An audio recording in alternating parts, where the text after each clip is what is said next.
Hello everyone. तो आज की इस वीडियो में हम बीस्ट टेमर के एपिसोड 13 को एक्सप्लेन करेंगे। Let's start the expo.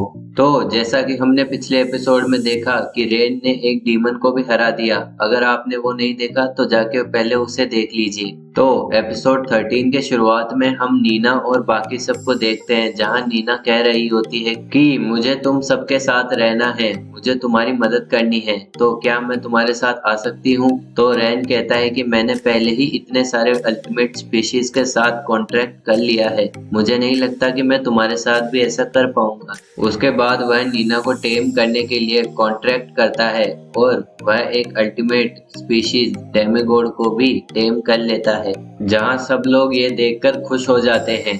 उसके अगले सीन में हम देखते हैं कि रेन एडवेंचर गिल्ड में आता है, जहां पर पहले से ही स्टेला खड़ी रहती है और वह पूछता है कि नाइट ऑफ ऑर्डर यहाँ क्या कर रहे हैं। तो वह जवाब देती है कि हम यहाँ पर कुछ इन्फॉर्मेशन शेयर करने आए हैं। शहर के लोगों की भलाई के लिए एडवेंचर गिल्ड और ऑर्डर ऑफ नाइट एक साथ काम कर रहे हैं। तो रेन कहता है कि तुम्हें सारा काम अकेले नहीं करना चाहिए। तो स्टेला जवाब देती है कि ऐसा नहीं है, अब हम हर अच्छा काम बिना किसी रोक टोक के कर सकते हैं और इस काम में मेरा साथ देने के लिए तुम्हारा शुक्रिया। तभी नेडिले कहती है कि रेन को अब एक सी रैंक एडवेंचर बना दिया गया है। तो रेन कहता है कि मैं अभी कुछ ही दिनों में ई रैंक में प्रमोट हुआ था, तो आप मुझे सी रैंक पर प्रमोट क्यों कर रहे हैं। तो नेडिले कहती है कि ये एक स्पेशल केस है और ये सिर्फ गिल्ड का फैसला नहीं है, बल्कि सारे एडवेंचर भी यही चाहते हैं। और रेन, तुम अपना इनाम लेना मत भूल जाना। उसके बाद रेन नीना को इंट्रोड्यूस करवाता है कि ये हमारी एक नई मेंबर है। तो नेडिले कहती है कि ये तो एक डेमिगॉड है, एक और अनदर अल्टीमेट स्पीशीज। उसके बाद रेन कहता है कि मुझे अब एक नए घर की तलाश है, क्या एडवेंचर गिल्ड इसमें मेरी मदद कर सकता है। तो नेडिले कहती है कि हाँ, हमारे पास बहुत से प्रॉपर्टीज साइट है, अगर तुम देखना चाहो तो। उसके बाद नेडिले उन्हें बहुत से घर दिखाती है, लेकिन उन्हें एक भी घर पसंद नहीं आता। फिर आखिर में वह उन्हें एक बहुत ही अच्छा घर दिखाती है। तो तानिया इस पर कहती है कि तुमने हमें ये घर पहले क्यों नहीं दिखाया, कहीं ये कोई स्कीम तो नहीं है। तो नेडिले कहती है कि इस घर में एक घोस्ट रहता है। तो कनाडे डरकर छुप जाती है और कहती है कि मैं घोस्ट से लड़ाई नहीं कर सकती। तो रूना कहती है कि वह घोस्ट ऐसा क्या करता है। तो नेडिले जवाब देती है कि रात को अचानक से तुम्हारा पिलो अपने आप रोल होने लग जाएगा, हॉट वाटर अचानक से कोल्ड वाटर में बदल जाता है, और तो और वो तुम्हारे जूतों के अंदर अंडे भी रख देते हैं, और इसी वजह से ये घर कोई खरीदता नहीं है। तो रेन कहता है कि पहले हम ये प्रॉपर्टी देखेंगे और उसके बाद डिसाइड करेंगे कि यहाँ रहना है या नहीं। उसके बाद जैसे ही वह घर में जाते हैं तो नीना छींकती है और कनाडे डरकर तानिया की पूंछ पकड़ लेती है। उसके बाद जैसे ही वह आगे जाते हैं तो अचानक से घर की सारी चीजें हिलने लग जाती है और एक आवाज आती है कि यहाँ से चले जाओ। तभी उनके सामने एक मेड आउटफिट पहने हुए एक लड़की घोस्ट के रूप में अपीयर होती है।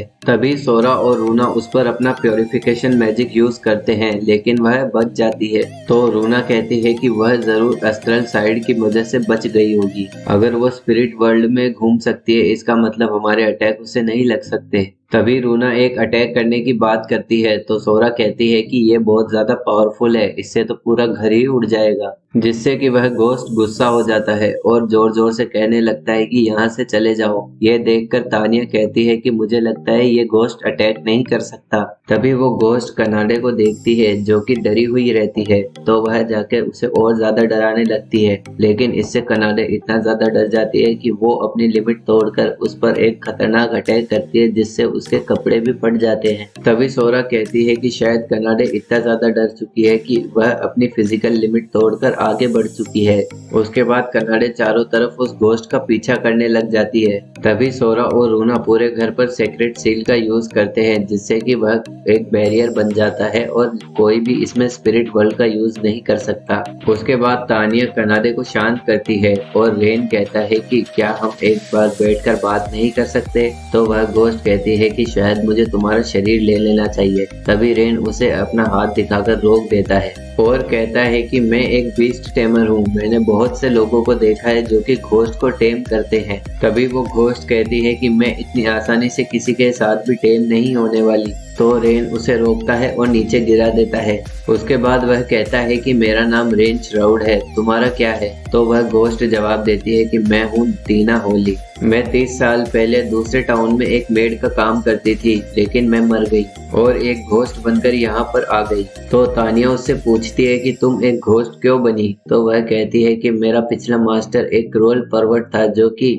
मेरे साथ बुरा बर्ताव करता था और मुझे एक दिन उसने मार दिया, और उसके बाद जब मैं उठी तो मैं एक घोस्ट बन चुकी थी। तो रेन उससे पूछता है कि तुम अब क्या करोगी? तो वह कहती है कि मैं हार चुकी हूँ, तो मैं यहाँ से चली जाऊंगी। तो रेन जवाब देता है कि अगर तुम चाहो तो तुम हमारे साथ यहीं रह सकती हो। उसके बाद रेन एडवेंचर गिल्ड जाकर उस घर को खरीद लेता है।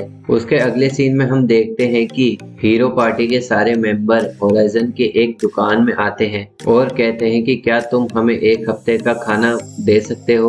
माफ करना, मेरे पास अभी कोई पैसे नहीं है, तो तुम इसे टैक्स कह सकते हो। तो वह शॉपकीपर कहता है कि माफ करना, लेकिन मेरे पास कोई भी सामान नहीं है तुम्हें देने के लिए। तो आरियोस कहता है कि क्या तुम समझ रहे हो तुम क्या कह रहे हो? हम हीरो पार्टी हैं जो कि डीमन लॉर्ड को हराने की जर्नी पर निकले हैं। तो वह शॉपकीपर गुस्से में कहता है कि कैसी हीरो पार्टी? जब हमें तुम्हारी जरूरत थी तो तुम हमारे लिए आए ही नहीं। तुम सिर्फ बड़ी बड़ी बातें करते हो, लेकिन असली टाइम पर तुम डर कर छुप गए थे। तुमसे अच्छा तो वो बीस्ट टेमर है। ये सुनकर आरियोस गुस्से में उस शॉपकीपर की दुकान को काट देता है। उसके बाद हम देखते हैं कि रेन और कनाडे घर का सारा सामान खरीद कर वापस लौट रहे होते हैं, और जब वह सब खाना खा रहे होते हैं तब नीना रेन को कहती है कि मेरी मदद करने के लिए तुम्हारा शुक्रिया, अब मैं और ज्यादा अकेली नहीं हूँ। यह सुनकर रेन अपने पास्ट के बारे में सोचता है, जब उसका घर और उसका होम टाउन सब जल गया था। इसने मेरे दिल में एक बड़ा छेद कर दिया था। मैं बहुत सालों तक हीरो पार्टी के साथ रहा, लेकिन वह छेद उससे भी नहीं भरा।